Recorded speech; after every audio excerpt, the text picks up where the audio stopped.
Goodness gracious. There we go. All right. All right. First thing I want to talk about is bad requests. Now, we all get these. We all get what we think are bad requests in general. I recently had actually, you know what? The last two events, this has happened to me. And it's becoming an issue only because it's like these guys just, and again, this is usually with my older people. I don't get a lot of bad requests from the younger crowd. I get requests that, may not necessarily go with what I'm doing, but sometimes I can get it in.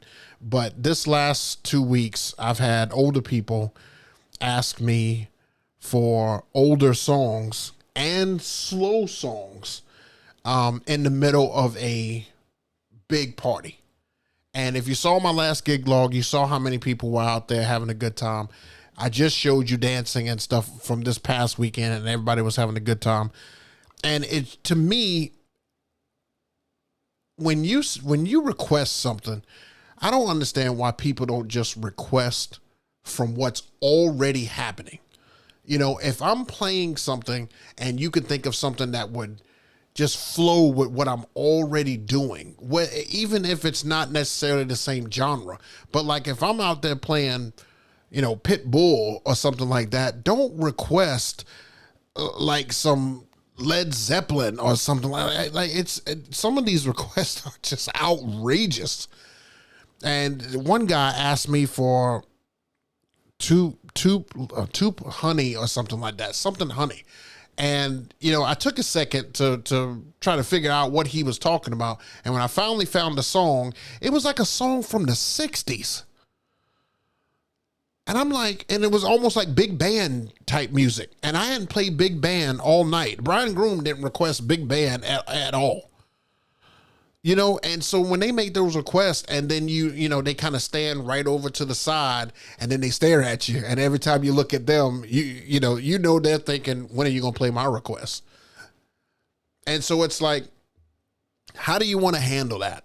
I'll give you another example. The Bride from this past week. You know how at like concerts and or clubs and people can't really yell up to the DJ, but they take their phones and put it on their foreheads and it's got what the request is. Well, I'm out there, playing. I play, I'm open format. Everybody knows that. And I'm playing all kind of music. And at that point, I think I was in a hip hop moment where I had played like maybe 2 or 3 hip hop songs in a row. And again, packed dance floor, people really, vibing with what I'm playing. And the bride comes over and she has the phone on her head. And the song she wanted was Dixieland Delight. Now, I don't have a problem with Dixieland Delight. But for those who are not familiar with that is like just a country sing-along song. It's almost like a yeehaw type song. Like in the middle of the song, you probably would say like yeehaw. But it's Dixieland Delight, and it's a sing-along, and college students have added their school, like saying their school's name within the song, and they kind of say it a little bit different. But literally, it's like, swinging do-si-do type music. And it didn't fit right where I was at, but the bride wanted it like right then and there. So, I mean, imagine me having this hip hop set and then all of a sudden you hear, it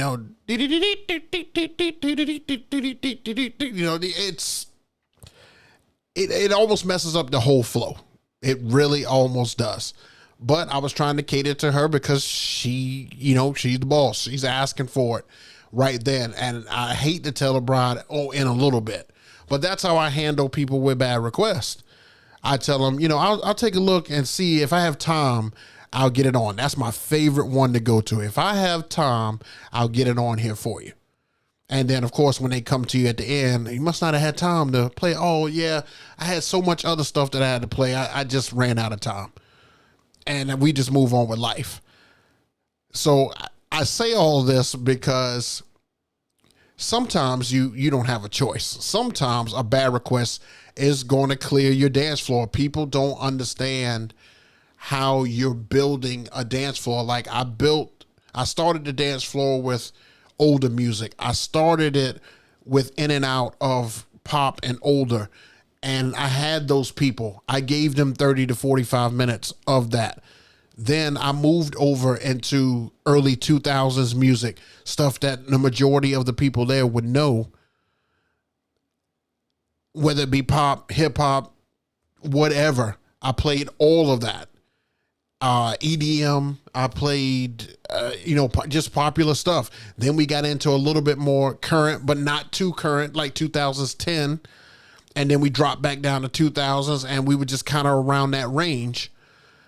And that just builds up a dance floor because that allows for people to be able to, everybody to get something out of the night, whether or not you got it on the early part or the back end part. Now, one thing that I hate to do that I may have to switch up because I'm getting so many requests from older people is saving some of the older music for the back end and bringing some of those Septembers and Boogie Shoes and all these other ones in towards the end and putting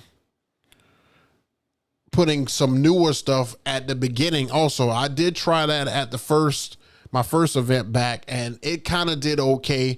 But just imagine a night where it's, you're into the last hour, it's majority young people, and you throw on Come On Eileen, or you throw on Dixieland Delight, or you throw on September, or you throw on I Want to Dance with Somebody in the last hour. It's like, unless you've had a rager the entire time, those songs, they don't hit as hard as when people first come out, when they're full of energy and they've been waiting to dance since dinner, to me at least.